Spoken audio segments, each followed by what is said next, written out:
Eli, it's Truny. Hey, you haven't contacted me at all this late. What exactly are you doing? Where are you right now? Come on, at least send me a message.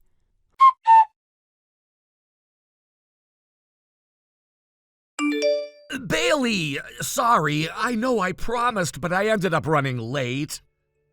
Huh? Eli, Bailey? Promise? What are you talking about? Oh, come on, don't be mad. My boss wouldn't let me go and dragged me out for drinks. I just finally got away. I see. Yeah, seriously. I already hate drinking with that guy, and on top of that, my wife would not stop blowing up my phone. You know, where are you? What are you doing? Nagging me non-stop. It was such a pain. Oh, it was a pain, huh? I swear she acts like she thinks I'm cheating or something. Not that she has any proof, so there's nothing she can really do. Huh. And I'm already suffering enough dealing with my annoying boss trying to keep my patience. She doesn't even try to understand how tough my day's been. Honestly, she's just way too much. That's why I'd much rather be with someone cute and sweet like you. You're such a breath of fresh air. I just want to hold you already. I'll be waiting. Sorry again for being late. It must have been lonely waiting all by yourself at the hotel, huh? I'm almost there. And hey, tomorrow's my day off. Why don't we just spend the whole day together? And to make it up to you, I'll even buy you something fancy. Another designer gift. How's that? Really? That makes me so happy. Of course. Look forward to it.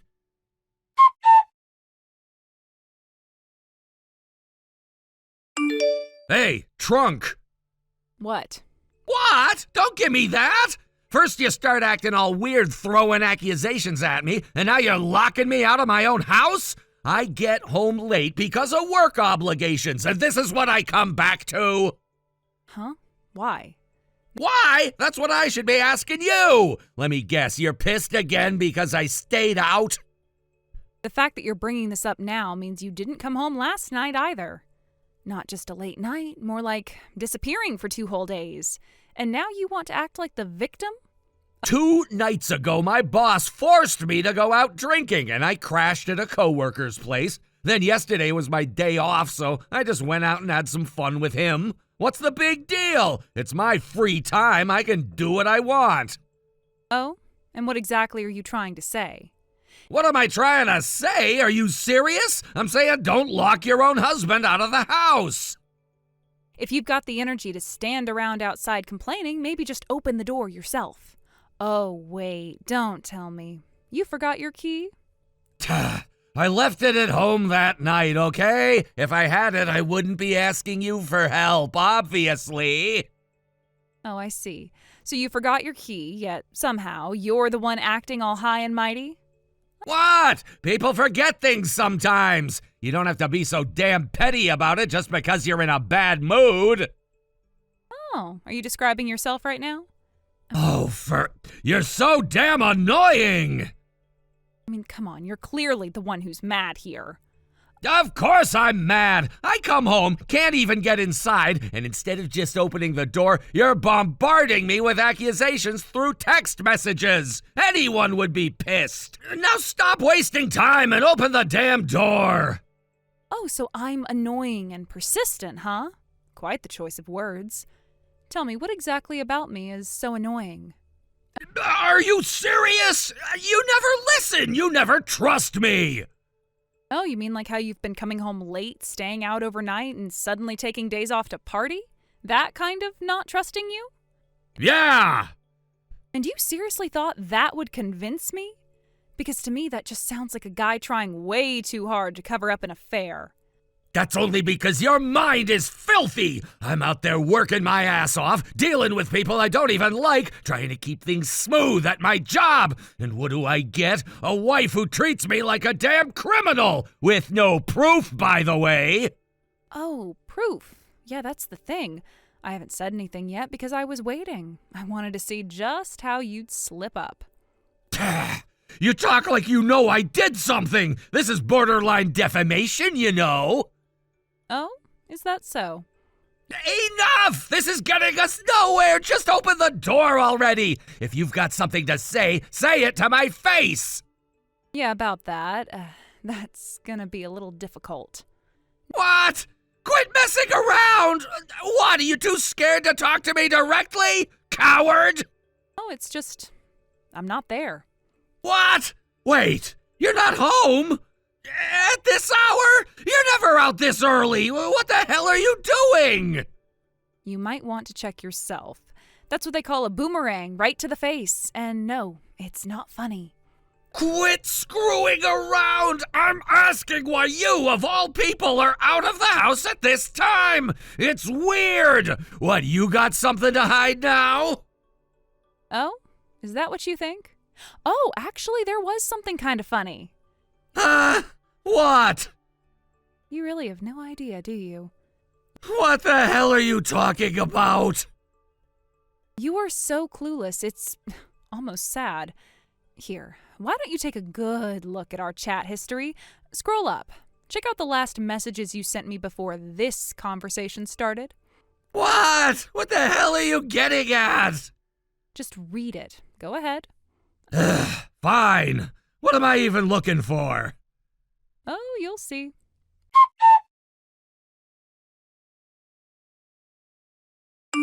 What the hell is this?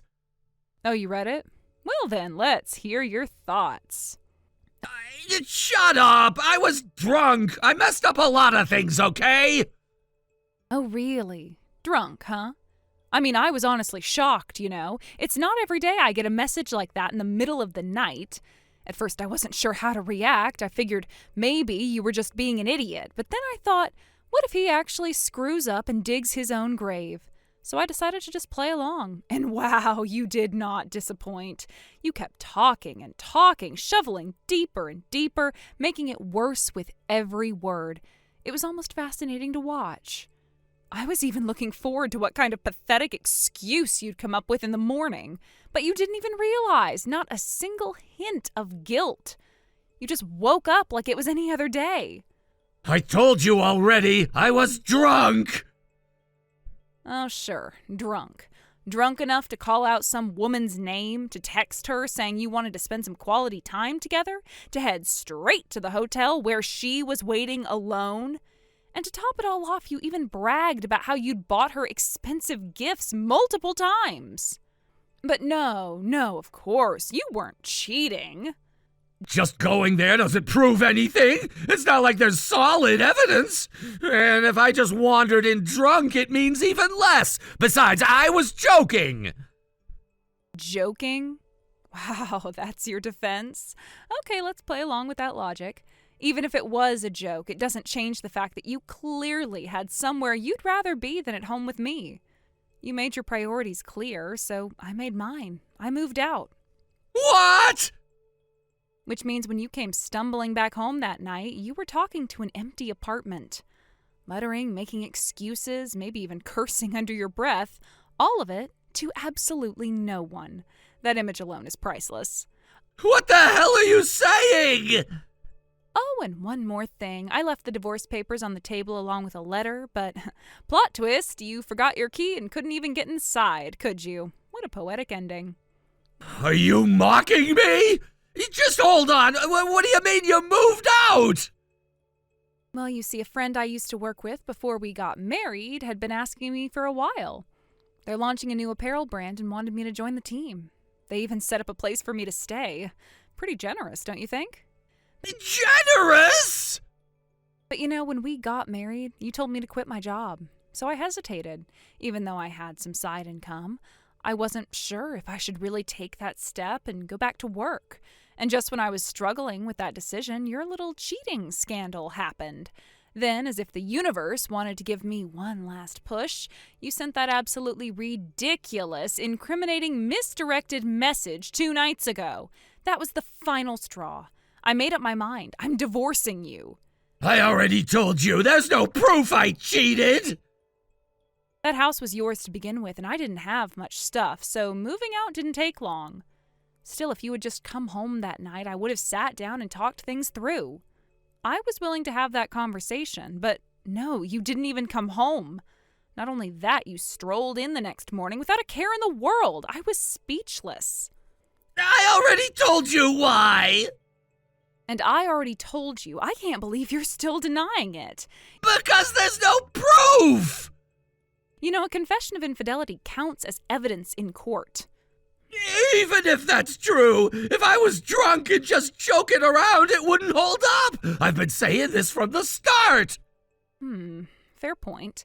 Even with all this, if you spin it that way, it could be tough to make it stick in court.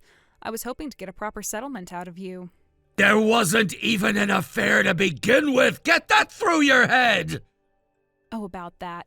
To gather proof, I did a little digging into the women around you, specifically one named Bailey. And guess what? It took me less than a day to find something interesting. What? Well, turns out a friend of yours knows Bailey, and according to them, she's actually engaged. But she's been hiding that fact while cozying up to different men and getting them to buy her expensive gifts. Excuse me? Apparently she was so proud of her little sugar daddy list that she even showed it off. Your friend was completely disgusted. A sugar daddy list? So she was using me the whole time? That bitch! Oh, look at that. You just confessed. Not that it really mattered. I already saw your name on the list anyway. So yeah, I'll be filing the divorce papers. And don't forget about the settlement. That's not the point! I should be suing that woman instead! Honestly, as long as you pay what you owe, I couldn't care less what you do. Oh, please! It's just some pocket change, right? What are we talking here, $1,000? $2,000? Well, I'll be discussing the exact amount with my lawyer, but probably around $20,000, maybe $30,000. What? Oh, by the way, did I mention who Bailey's fiancé is? It's your boss's son. What? Oh, and before I forget, I left your spare key in the mailbox. Have fun with that. Bye.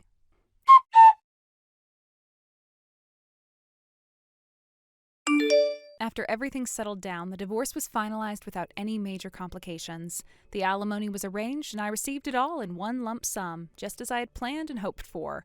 At last, the chapter with Eli, with all of its pain and turmoil, was officially closed, and I was free to move forward with my life. However, Eli seemed to have grossly underestimated what the costs of the divorce would be. I learned that he had anticipated a far smaller settlement, and when the final amount was revealed to him, the shock on his face was almost comical. Apparently his reaction was something straight out of a tragic comedy. He was an emotional wreck, tears and snot running down his face as he wailed, "My savings are all gone! Everything's gone!" The man was beside himself, and it was honestly a bit pathetic to witness. Still, I couldn't help but feel a strange sense of satisfaction in knowing that the reality of his actions had finally hit him hard. His complacency, his selfishness, his total disregard for anyone but himself, none of it had prepared him for the consequences of his behavior. It was almost poetic justice that he now had to face the very fallout that he'd tried so hard to avoid for so long. His financial meltdown was nothing compared to the consequences he faced in his career. Word spread fast in the office about the divorce, and the whispers didn't take long to reach his ears. His colleagues and peers began murmuring about how he had stolen the CEO's son's fiancée, a scandal that would forever tarnish his reputation. The office became so uncomfortable for him that, after some time, he made the decision to quit his job. The atmosphere had turned so toxic that he couldn't even show his face without feeling like everyone was talking behind his back.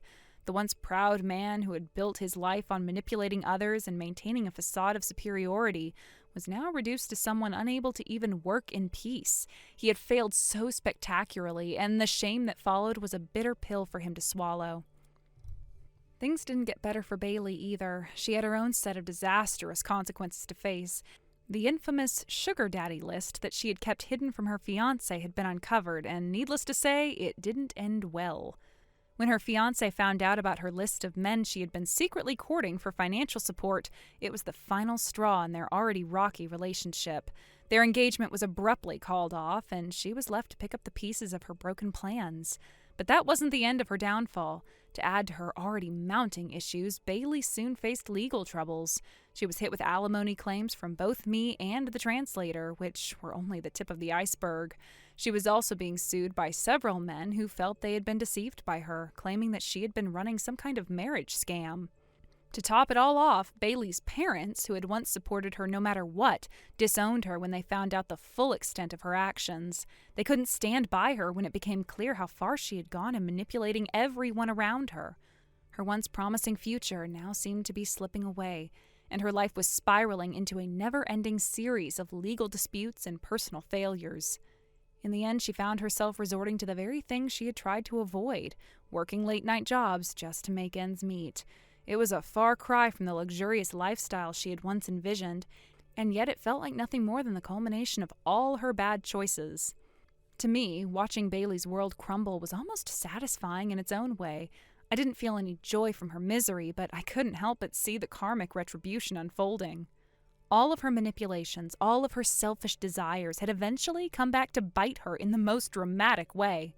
There was a certain sense of justice in the way her life had turned out. Even if I didn't wish such hardship upon anyone, it was a bitter reminder that the choices we make in life have lasting consequences, and sometimes they are more far-reaching than we ever realize at the time. On the other hand, my life had taken a completely different turn, one that was marked by growth, peace, and fulfillment. In the aftermath of the divorce and all the chaos that had surrounded it, I found myself in a place of stability. One of my close friends had started a brand, and it had taken off faster than any of us had anticipated. It was such an exciting time for me. I had the opportunity to help build something from the ground up, and the satisfaction I felt from watching it succeed was something I could have never predicted. What once seemed like a chaotic period in my life had turned into a period of transformation, where I was able to focus on personal and professional growth. The brand's success allowed me to live in a way that felt truly fulfilling. Each day was filled with new challenges, yes, but they were challenges that brought me joy because they were aligned with what I wanted to accomplish. I had become more independent, more self-assured, and more passionate about what I was doing. And honestly, I had Eli's carelessness to thank for it. If it hadn't been for his utter disregard for anyone but himself, if he hadn't made the mistakes that ultimately pushed me to the point of no return, I might still be stuck in that toxic relationship, waiting for things to get better. The truth is, his betrayal set me free in ways I never would have imagined. It was through the pain of the past that I had found the strength to move forward and create something better for myself. Looking back now, I can't help but feel grateful for the way things unfolded. Life had its ups and downs, yes, but it was these very challenges that shaped me into the person I am today. The difficulties I faced, though tough at the time, ultimately led me to discover a new sense of purpose and direction. It was through the chaos that I learned who I really was and what I was capable of. Eli and Bailey might never fully understand the impact they had on my life, but I certainly had learned a lot from their actions. Life had shown me the value of resilience, of finding strength in the face of adversity, and of knowing when to walk away from situations that no longer served me. In the end, I realized that the most important thing was not what had been taken from me, but what I was able to build for myself in the aftermath. Thank you for watching. Please subscribe and hit the like button. See you next time.